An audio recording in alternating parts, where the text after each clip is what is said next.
không mê chim ngư ô Christian God alone đi bỏ cầm mây trên đời sẽ mi nhung hà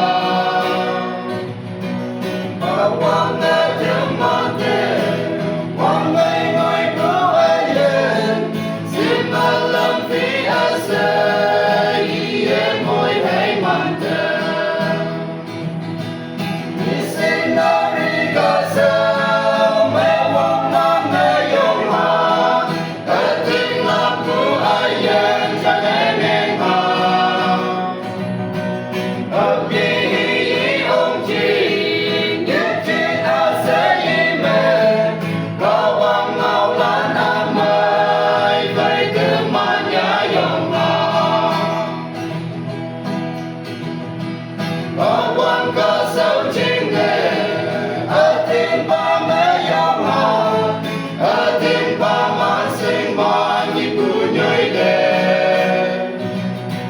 Quang nhang nhơi thế đại ye, quang ai ya e đại hoàng, có quang bu ngao amai, ali sa ye đam pa.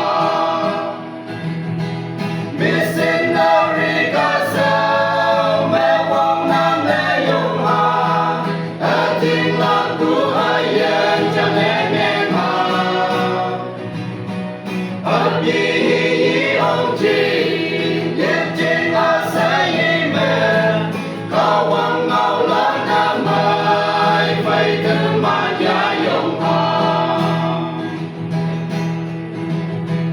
Bên nhi tu có đâu nhiều, chú hay quan thế lấy mà, người hay ta ba sẽ thấy khu chú qua.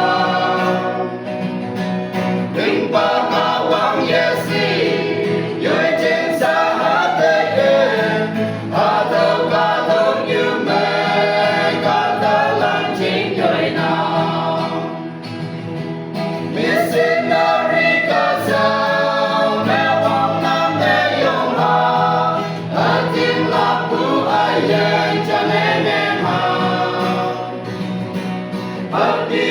để không bỏ lỡ những video hấp dẫn.